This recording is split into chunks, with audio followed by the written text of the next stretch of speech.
are here at station number 7. Jesus falls a second time.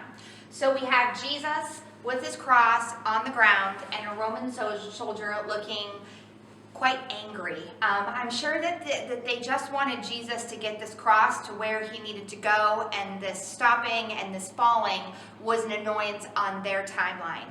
But Jesus is human, and the burden is heavy, and so here he falls again. Let's go to scripture again to hear more about this. So we're going to go to one of the letters of Paul. We're in 2 Corinthians now, 2 Corinthians 12, and I am starting at verse 9. But he said to me, "My grace is sufficient for you, for my power is made perfect in weakness. Therefore, I will boast all the more gladly about my weaknesses, so that Christ's power may rest on me." So this is Paul looking back at the resurrection and at his conversation and visions that he had with Jesus, that Christ's power is sufficient for us. We can rely on that. We can lean on that. So on the station today, we have these larger rocks.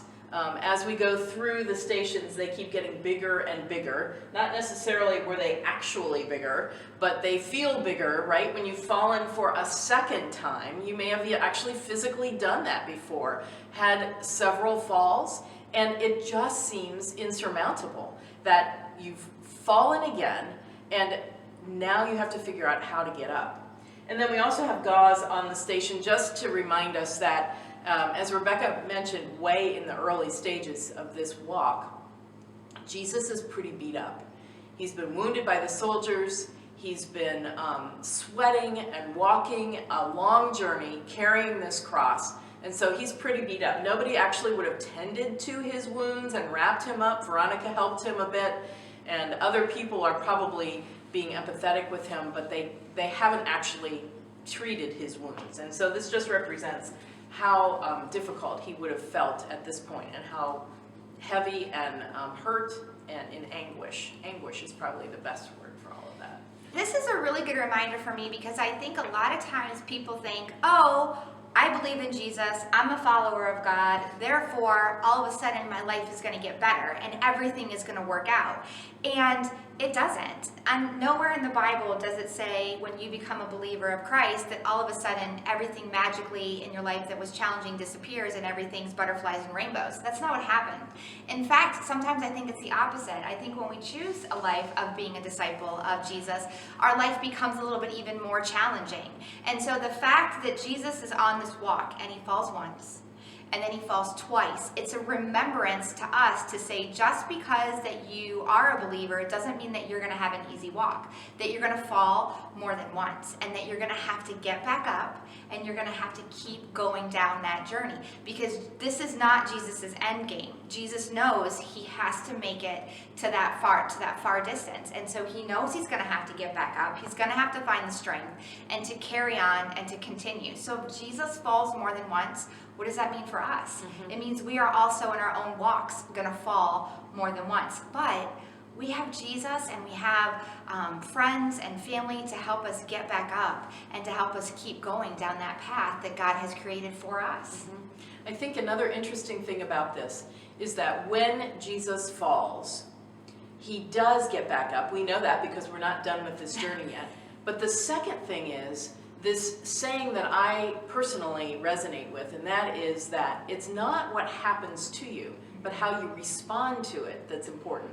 And so as Christians, the way we respond to things is by saying, okay, this is not good, I'm not in a good place right now, but if I move to a better place, God always has imagined for me a better place. Can I do something to get there? Do I need to ask others to help me get there?